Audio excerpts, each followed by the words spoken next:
braking a tractor trailer is something else, that there's a right way and a wrong way to do that.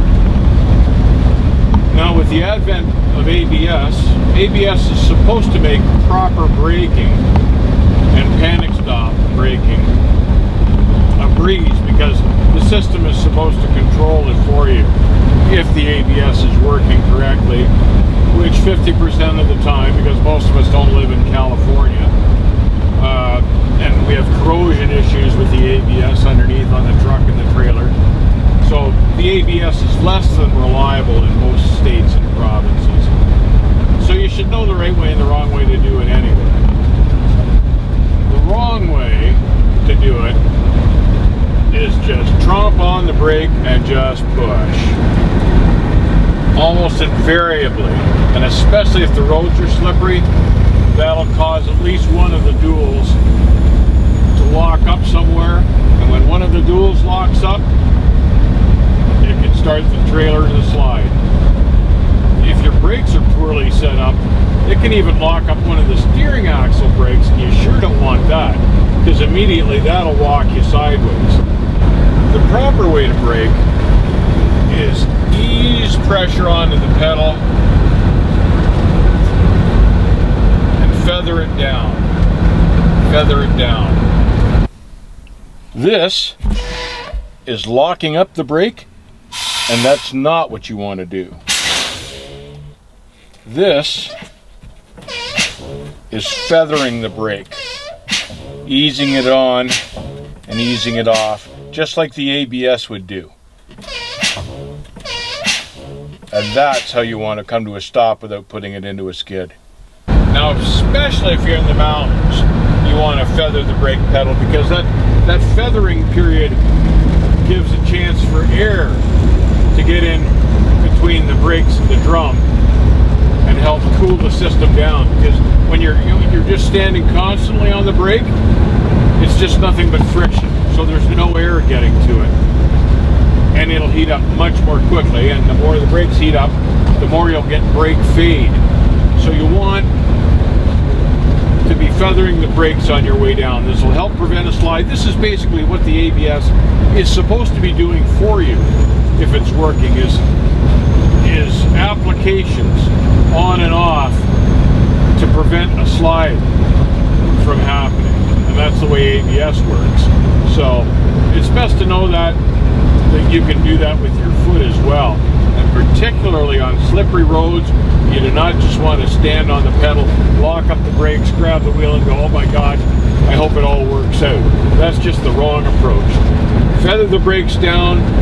If you get the chance, if you've got the room, drop a couple of gears.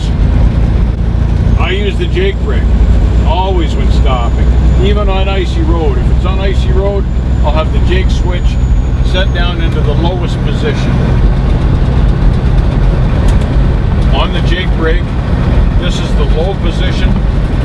It activates the Jake function in this truck on a cat engine on one of the three heads, so 2 cylinders. Medium position activates the Jake function on 2 of the 3 heads, 4 cylinders in other words. And the third position is the high position. It's the Jake for the entire engine, all 3 heads, all 6 cylinders running on the Jake function to help slow the truck down.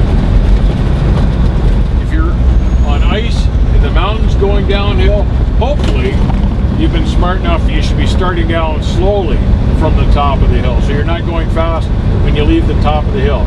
You're just creeping down, you're riding the Jake down and feathering the brakes.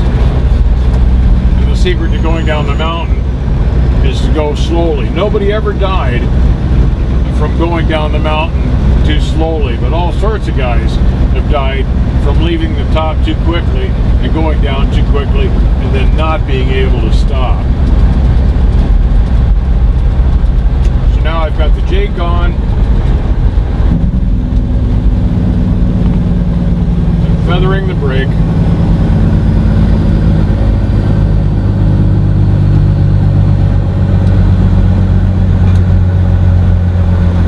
Chance to use my gear to downshift The gearing down will help you brake, help your braking power. And that's the proper way to do it. You've heard me say that you should never be in a rush to do anything when you're driving one of these things. And that's true even in braking. Don't panic. Don't slam on the brake pedal. Relax, ease it down, take your time, keep it out of a slide, and you'll have much more success. Once you start to slide, it's virtually impossible to catch up to it. But you don't want to find yourself in that position. If you just keep the thing straight, ease it down, and there's something else too.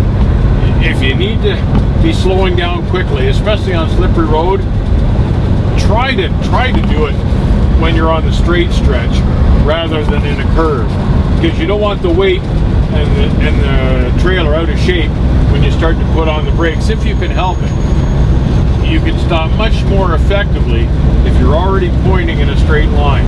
But if you're already out of shape and you start getting on the brakes, sometimes that can mean trouble, especially when the road's slippery.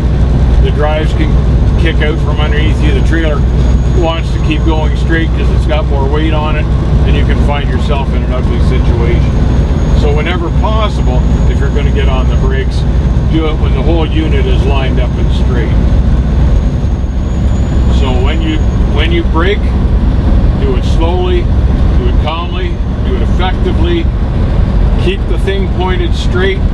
Focus on where the truck is going. Check your mirrors. Watch the trailer to make sure you're not getting it out of shape, and bring it to a slow, successful stop on the road, not in the ditch.